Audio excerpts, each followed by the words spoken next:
Jumpa lagi sobat, melanjutkan kisah Krisnogo Sosro dan Sabu Inten. Untuk sobat semua, selamat menikmati. Salam sejahtera dan bahagia untuk Anda sekeluarga.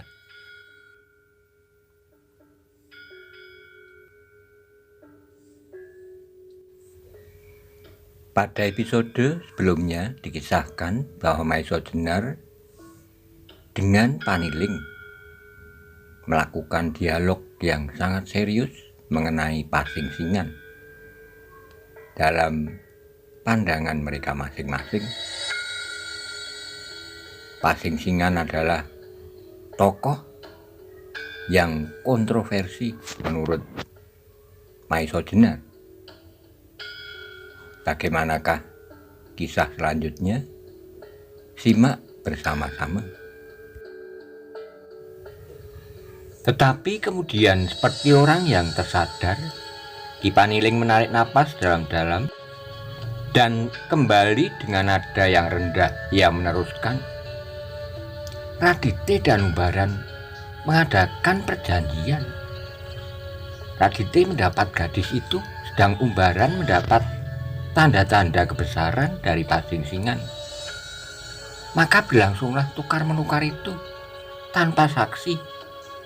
Selain Anggoro yang dengan sedih berusaha mencegahnya, tapi tukar-menukar itu tetap berlangsung dengan hati jantan dan tanggung jawab bagi Radite. Itulah sebabnya maka ia akan mentaati perjanjian itu untuk seterusnya. Tapi kemudian lanjut Ki Paniling, menyusulah kejadian yang semakin menghimpit hati. Radite sebenarnya sangat menyesal atas perjanjian itu, namun di hadapan gadis yang kemudian menjadi istrinya, ia selalu menyembunyikan penyesalan itu. Kemudian ia harus mengalami kejadian yang dahsyat, yang barangkali merupakan hukuman alam. Gadis yang memang sebenarnya sama sekali tak mencintainya itu, sebab hatinya telah terampas oleh Umbaran, akhirnya menjadi sakit-sakitan dan meninggal dunia. Kejadian ini merupakan pukulan yang maha dahsyat dalam kehidupan Radite yang telah gagal itu. Gagal dalam pengabdiannya pada umat manusia dan gagal dalam pemanjaan nafsu pribadi. Paniling berhenti berkata, wajahnya menjadi semakin pucat, dan tiba-tiba di matanya nampak mengembang butir air mata. Maiso Jenar kini telah menjadi jelas dengan siapa ia sedang berbicara. Karena itu tiba-tiba ia berdiri dan membungkuk hormat. Jadi tuanlah benarnya yang berhak menyebut diri Pasingsingan. Paniling mengangkat mukanya, ia mencoba tersenyum. Meskipun betapa pedihnya. Dengan terputus-putus ia menjawab, tak usah kau sebut itu. Bukankah hal itu yang kau ingin ketahui? Bukankah segala sesuatu masih belum terlambat? Kata Maiso Jenar. Tuan masih dapat menghentikan perbuatan-perbuatan jahat dari Umbaran yang kemudian bernama Pasingsingan itu. Paniling atau sebenarnya bernama Radite itu menggelengkan kepalanya. Tidak dapat, sebab pada suatu kali datanglah guru kepadaku. Meskipun aku sama sekali tidak dapat melihatnya, tapi aku kenal suaranya. Ia berkata kepadaku, Radite, nama Pasingsingan telah kau korbankan. Kau tak perlu bersusah payah untuk memperbaikinya kembali. Sebab sekali nama itu ternoda, buat selamanya tak akan dapat menjadi bersih, sebersih semula. Karena itu biarlah nama itu bernoda untuk seterusnya. Sebab setiap kali nama itu disebutkan, setiap kali kau akan teringat kepada kesalahanmu. Ki Paniling termenung sejenak.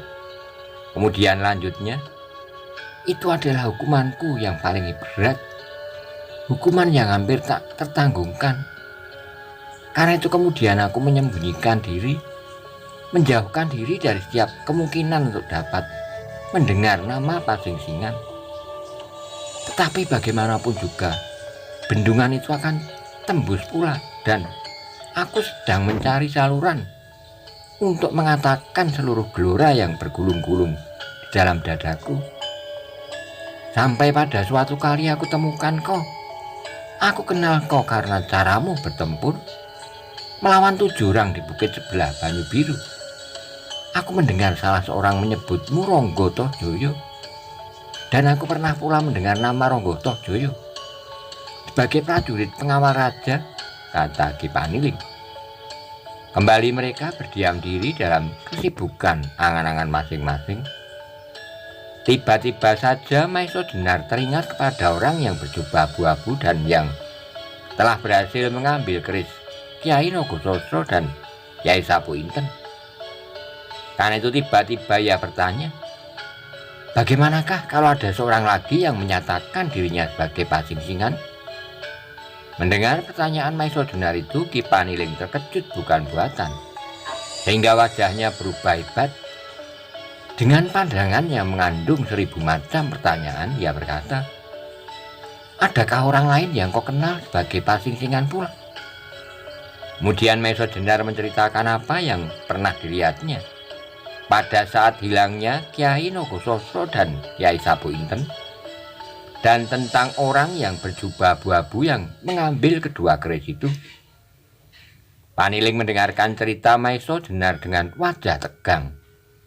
Alisnya nampak berkerut-kerut. Akhirnya ia bertanya, kau lihat orang itu bertopeng pula? Itu yang tidak aku ketahui, jawab Maiso Jenar. Nampaklah wajah Paniling semakin tegang. Pikirannya bekerja keras, namun ia pun agaknya tidak dapat menduga siapakah yang telah berjubah abu-abu itu. Tiba-tiba bertanyalah Maiso Jenar, Tuan, bolehkah aku mengetahui di manakah murid yang seorang lagi dari Pasingsingan itu? Mendengar pertanyaan Maiso Jenar itu, tiba-tiba wajah Paniling agak mengendor. Bahkan kemudian ia tersenyum lebar. Adakah kau menduga bahwa murid yang satu itu menamakan diri Pasingsingan pula? Maiso Jenar menjadi agak kebingungan. Memang mula-mula ia mempunyai dugaan bahwa hal itu mungkin sekali, tetapi setelah ia menerima pertanyaan itu, ia menjadi ragu. Bukan maksudku untuk berkata demikian, Tuan. Mendengar jawaban Paniling, segera Maiso Jenar teringat kepada sinar mata yang berkilat-kilat dari orang yang menamakan dirinya Darbo. Karena itu segera ia menjawab pula, apakah yang menamakan dirinya Paman Darbo itulah orangnya? Belum lagi Paniling menjawab, terdengarlah suara tertawa di luar di depan pintu. Sampai Maiso Jenar agak terkejut.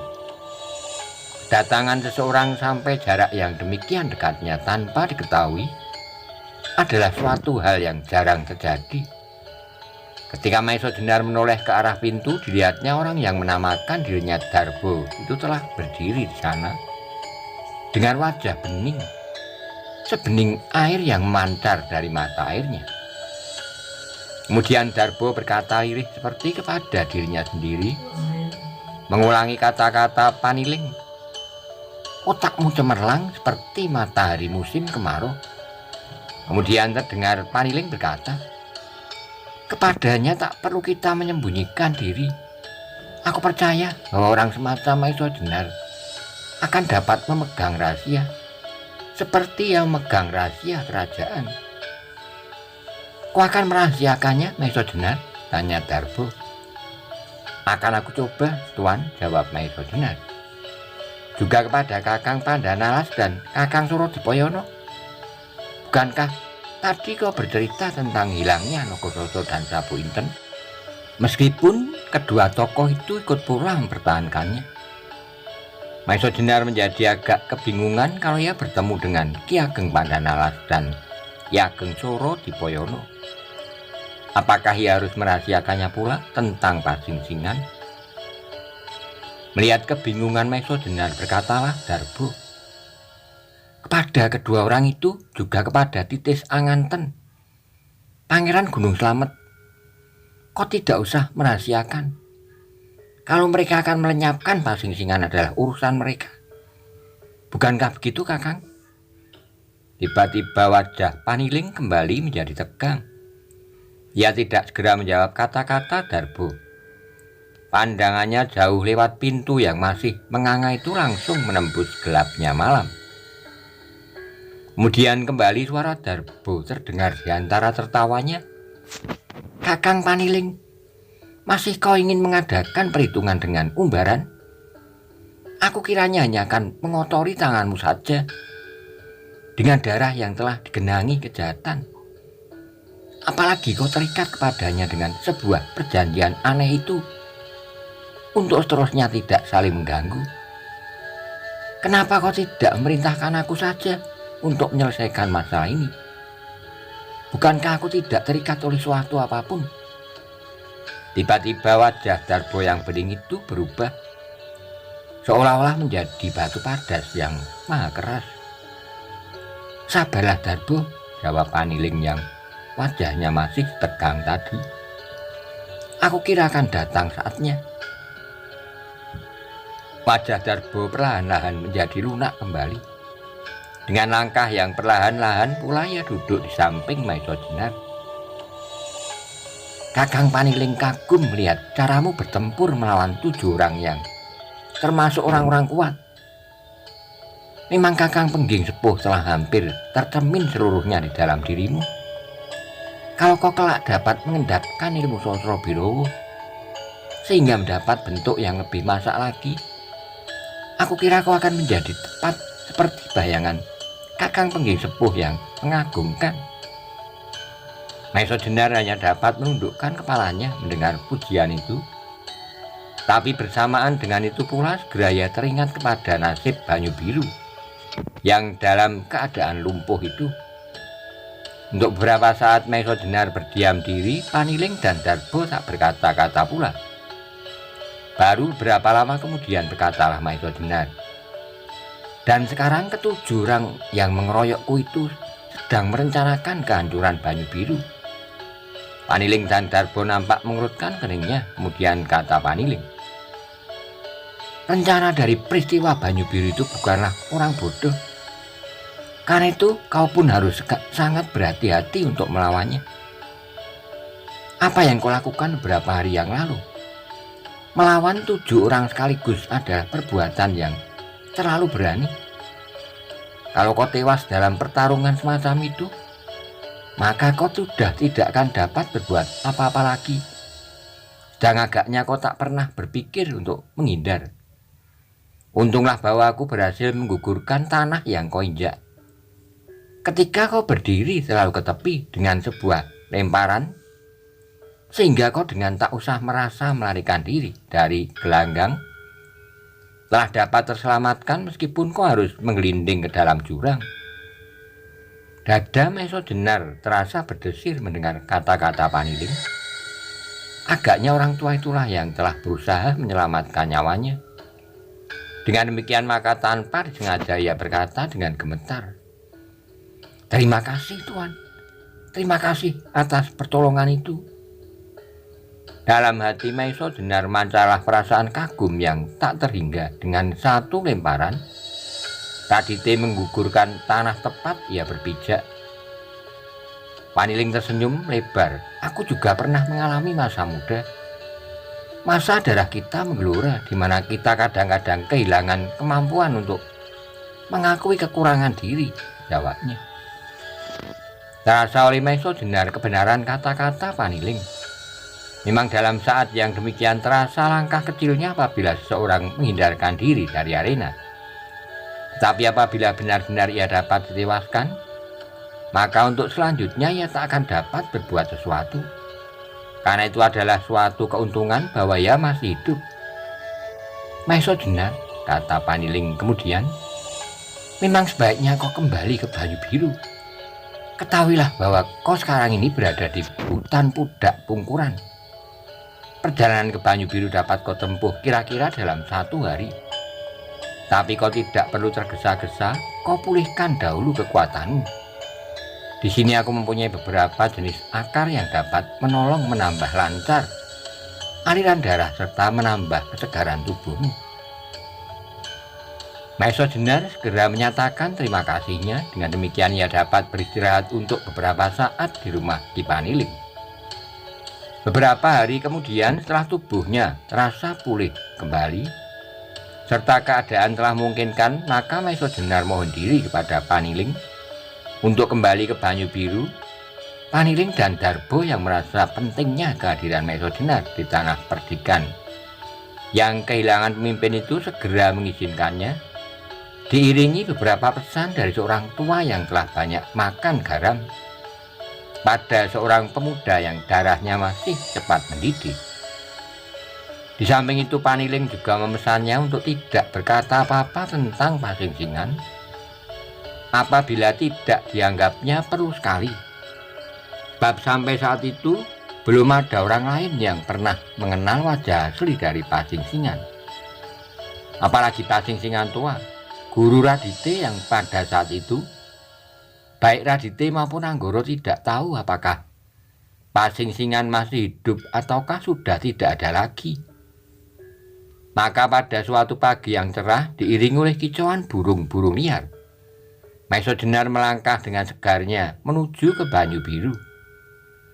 Bagaimanapun, ia merasa bahwa ia ingin segera sampai sebenarnya daerah Banyu Biru. Yang paling menarik bagi Maiso Jenar adalah Aryo Saloko. Kepada anak ini Maiso Jenar menaruh perhatian sepenuhnya, apalagi sejak ayahnya Ki Ageng Gajah Soro menyerahkan Aryo kepadanya dalam olah kanuragan, maka seolah-olah ia telah dibebani suatu tanggung jawab. Apabila kelak pada waktunya Aryo dewasa, dengan tidak memiliki sesuatu yang pantas dipakai sebagai pegangan bagi seorang kepala daerah perdikan, maka ialah yang paling dapat disalahkan. Mengenangkan hal itu, tiba-tiba saja Maiso Jenar ingin segera sampai ke Banyu Biru. Karena itu segera ia mempercepat langkahnya, tapi karena ia menempuh suatu perjalanan yang belum pernah dilalui sebelumnya dan hanya dikenalnya dari ancar-ancar yang diberikan oleh Ki Paniling, maka perjalanannya tidak dapat terlalu cepat. Berapa kali harus berhenti untuk mengenali jalan-jalan dari tempat-tempat seperti yang disebut oleh Paniling. Dengan demikian maka ia tidak dapat mencapai Banyu Biru dalam sehari. Meskipun matahari telah tenggelam di langit, Maiso Jenar dengan perlahan-lahan tetap melanjutkan perjalanannya. Apalagi ketika dari jarak yang agak jauh, remang-remang di hadapannya hanya taburan bintang-bintang. Maiso Jenar melihat bayangan hitam yang membujur seperti seorang raksasa yang baru berbaring. Itulah pegunungan Telomoyo. Karena itu maka Maiso Jenar seakan-akan merasa terhisap oleh pegunungan itu, serta rasa rindunya kepada Aryo Saloko semakin menjadi-jadi. Segera ia pun mempercepat langkahnya. Rasanya Maiso Jenar sudah tidak sabar lagi terhadap kakinya yang sudah mulai lelah. Tapi ketika ia sudah semakin dekat, tiba-tiba dadanya berdentam keras sehingga tubuhnya menjadi gemetar. Dari kota Banyu Biru, Maiso Jenar melihat nyala api yang semakin lama semakin besar. Sekarang Maiso Jenar menjadi benar-benar tidak sabar lagi. Seperti seekor kijang yang sedang diburu, Maiso Jenar meloncat dan kemudian berlari kencang-kencangnya ke api yang menyala-nyala. Apalagi sebentar kemudian didengarnya suara tanda bahaya menggema memenuhi seluruh daerah pegunungan Telomoyo. Dengan napas yang terengah-engah, akhirnya Maiso Jenar berhasil memasuki kota. Ia berjalan hati-hati sekali. Beberapa kali ia melihat orang-orang berkuda berlari hilir mudik. Beberapa orang sudah dikenalnya sebagai Laskar Banyu Biru, tapi beberapa yang lain sama sekali belum pernah dilihatnya. Untuk tidak menimbulkan hal-hal yang tidak diingini, Maiso Jenar selalu berusaha menyembunyikan dirinya di balik bayang-bayang pepohonan atau di samping rumah-rumah. Sekali-kali ia berlari dari satu tempat ke lain tempat sambil mendekati tempat kebakaran. Ketika Maesa Jenar berhasil mendekati tempat itu, dilihatnya Laskar Banyu Biru terlibat dalam satu pertempuran dengan laskar yang sama sekali belum dikenalnya. Pertempuran itu berlangsung dengan serunya sehingga kedua belah pihak telah kehilangan ikatan kesatuannya.